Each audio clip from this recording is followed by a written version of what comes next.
Sleeve gastrectomy is a weight loss surgical procedure which removes about 80% of a patient's stomach. With the surgery, we are not rerouting the intestines as with the old bypass procedure. So the food continues through the GI tract in a normal route, but we are limiting the amount of food that a person can eat at a given meal.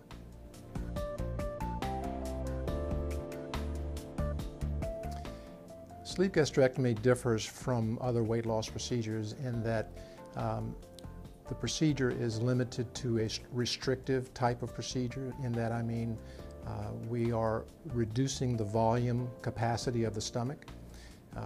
As with older procedures, the gastric bypass, for example, in addition to the restrictive portion of the procedure, there was a rerouting of the intestines to bypass the stomach and the small intestine. With the sleeve gastrectomy, none of that rerouting of the intestines is done, so there's much less risk of complications. The other more popular operation in the past has been the lap band procedure. And in that procedure, a simple collar is placed around the upper portion of the stomach, thereby restricting the amount of food that patients can eat. However, both the bypass and the lap band procedure have been characterized as having different complications. It's characteristic of the procedure, which most of those complications aren't present with the sleeve gastrectomy.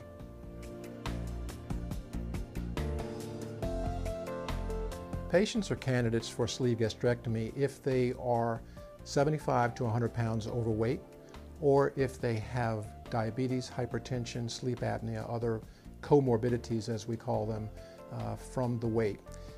It's interesting that currently the sleeve gastrectomy is being studied also in non-obese patients who have diabetes type 2.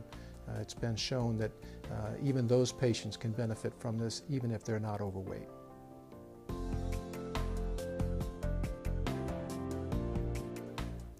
The risks of sleeve gastrectomy are fewer than the other types of procedures. As with any surgical procedure, bleeding, infection, so on and so forth are common. However, the risks of a sleeve gastrectomy specifically are a leak from the staple line, which usually occurs about 1% of patients and shows up about a week or so after the surgery. It is corrected by a simple drainage procedure, but the attendant risks for bariatric surgery are much less with a sleeve gastrectomy overall than with the other two procedures.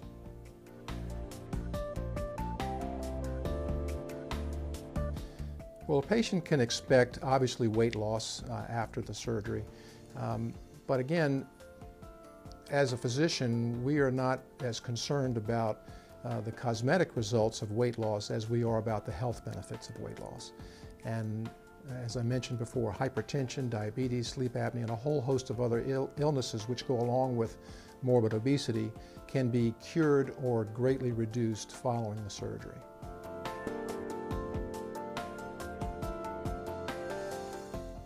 West Jefferson Medical Center and our practice, Surgical Clinic Louisiana, were awarded the Center of Excellence designation several years ago.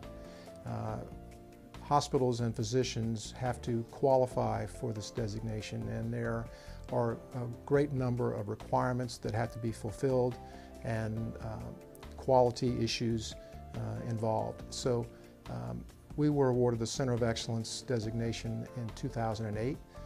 We're very proud of that, and if patients are seeking a bariatric surgeon, that's one of the very first questions they should ask is the surgeon and is the hospital a center of excellence, to make sure that they are getting quality results and at the least risk. Insurance has covered many of the procedures in the past. However, just because you have health insurance does not mean you have bariatric coverage under your health policy. So the best way to decide whether or not you do have that coverage is to call our office, have our insurance clerk run the numbers, find out whether your policy does cover bariatric surgery or not.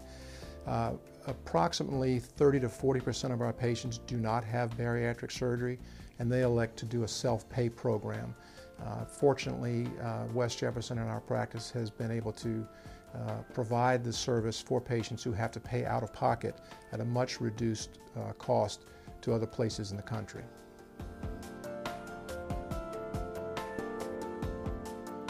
Following the surgery, patients typically see us back in the office 2 weeks following the surgery. During that time, they are progressing in their diet from liquids to full liquids and so on and so forth. And most of the time, by the time patients come back to the office 2 weeks later, they are ready to go back to work. We typically like to make sure that they stay in a controlled environment, so to speak, for a week or two, but most patients are able to get back to full activities after 2 weeks.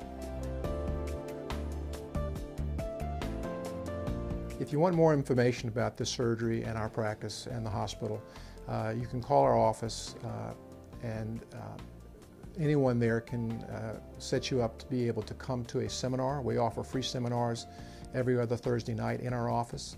We go over the procedure. Lots of information is detailed in that talk, and patients can ask questions particularly for their situation at that time.